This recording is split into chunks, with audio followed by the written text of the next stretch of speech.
How's it going, everyone? It is me, Stateside, here with a new video. We're going to be taking a look at my Premier League team this season. Obviously, it's been a little over a week since the Premier League season has officially ended, and so I wanted to take the time and come up with a list, and believe it or not, it's not that different from a lot of the lists you've seen, but that means you should still stay on the video so you can hear why I picked these players. Definitely do not click off yet. Thank you. Anyways, starting off in net, a common pick, Alisson. One assist, obviously for him, not a big deal for goalkeepers. Assist for goalkeepers, kind of just a luck thing. But 14 clean sheets. He's been crucial for Liverpool this season. Liverpool have had absolutely zero chance of looking like they were even going to make a European spot at points in this season. And you've had bad season from Van Dijk. You've had a bad season from Fabinho. You've had a bad season from Trent.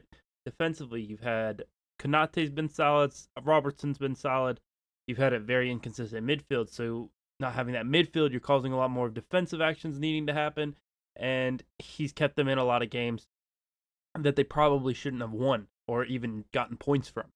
And obviously he's done that, and that's why he is in my Premier League team this season in goal. Moving along to my right back position, who else are we going to pick here? Ben White. No, I'm just kidding. Obviously, I'm going with Kieran Trippier. Trips, 1 goal, 7 assists, 24 big chances created, which I think might be the highest in the Premier League. It's up there with Kevin De Bruyne. I can't quite remember. I'm pretty sure chances created, not big chances. I'm pretty sure Trippier leads in. I'm not sure about big chances created. So I think I said that where it made sense, but hopefully, if not, oh well. But 7 assists, 14 clean sheets Trippier was part of this season. Absolutely a leader in that team. The first purchase of the Saudi Arabian time at Newcastle, and it was a bargain. It's a bargain. Whatever way you look at it, bringing in a player, Champions League experience, played in a system with Atletico Madrid, brings so much to the table that offers to that Newcastle side that were struggling. And not just last season, but this season as well. He has been a leader in that team. Moving along to the right center back spot, another Newcastle player is going to be Sven Botman.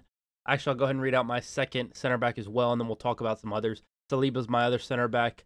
Obvious other options. Lisandro Martinez was a possibility. Gabriel for Arsenal is another possibility. You could have picked any of the City center backs, really. Ruben Diaz could have been a shout. John Stones, obviously playing more of a midfield role this season, but John Stones could have been an option as well. But I went with Saliba and Botman. Botman, 11 clean sheets, has been a rock at the back for Newcastle again, and a very impressive side this season. As for Saliba, 2 goals, 1 assist, 11 clean sheets. 11 clean sheets. And obviously you saw the difference he made when he wasn't in the team. It's easy to say, wow, he's been excellent for them so far this season. Or people to ignore how excellent he's been because it's the players around him. Well, then he's out of the team, and then what happens? The players around him are different. The players around him are still there, and he's not there. And you see the difference that it makes when he's not in the team. As for the left back situation, I could have went Zinchenko. I could have went Luke Shaw. Shaw was very close. Shaw I initially wrote down on this sheet of paper, actually. I went with Estupinan instead. 1 goal, 5 assists, 7 clean sheets for Estupinan. And, a bargain from Brighton. He's been excellent, especially in the back half of this season. Done an excellent job. Really, the only reason I didn't pick Shaw still, obviously, there was some other reasons. I think Estupinan's had overall a better season than Shaw. But Shaw also moved into a center back position, so he's a left back / center back, so it was kind of a weird thing to give him credit for. But I picked Estupinan regardless, and that's my back line and goalkeeper situation. As for the midfield, we're going to go into the defensive mid position. I'm going to go with Rodri. Obviously, 2 goals, 6 assists, and he has been dominant. The case at the beginning of the season, Casemiro, Partey, Rodri, the best 3 DMs in the league. Rice, obviously, 4th, just outside of that at the beginning of the season. Only reason Rice isn't in that conversation is because of the team he plays for, let's be honest. And let's be honest, Rodri ran away with it about halfway through the season. He's just one of those players under the radar all season long, and then he just kind of shows out here in the final stretch. And, it was... I couldn't even argue it. I couldn't even argue for a Partey or a Casemiro.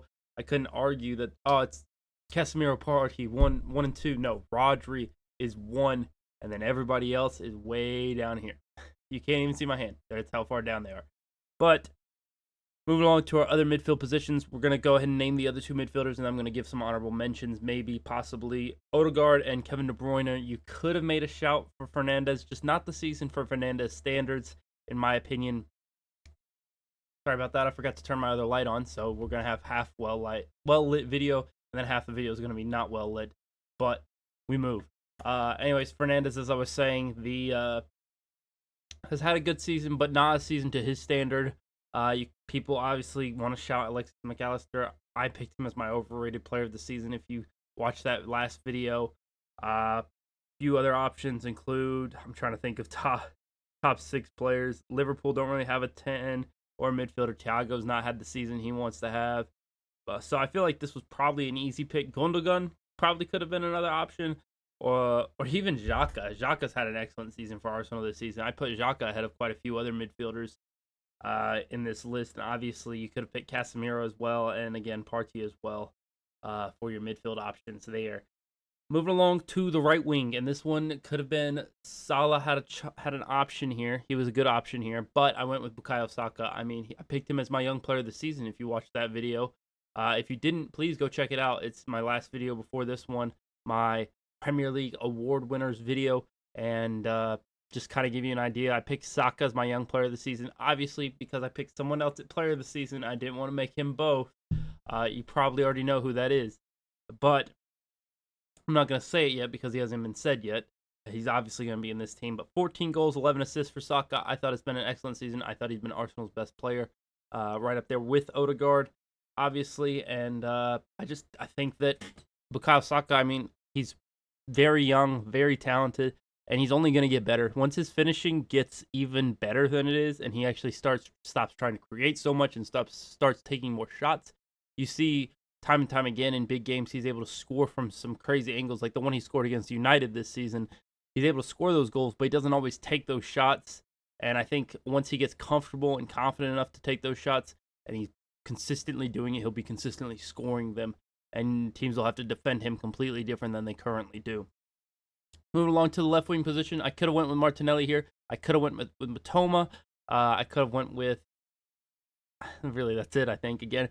But the player I went with that I didn't say there, Rashford, 17 goals, 5 assists for the left winger / striker for Manchester United. I mean, he had a very long purple patch during the middle of the season. And some people say he doesn't deserve it because it's just a purple patch. He didn't have a great season overall, blah, blah, blah. I think he had a good season, considering he was almost sold this summer. I think that given the circumstances and given Manchester United's team as a whole hasn't been the best going forward. I mean, he's working with either Anthony and Sancho, and then, Weghorst or Martial up front. He doesn't have a great attack supporting cast, so he's really kind of carrying the load for United this season. I think he deserves a spot in that team of the season for the Premier League so far.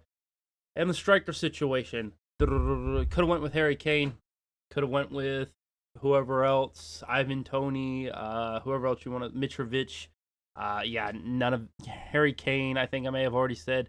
Yeah, none of them even close. It's Erling Haaland, player of the season, player of the year, obvious.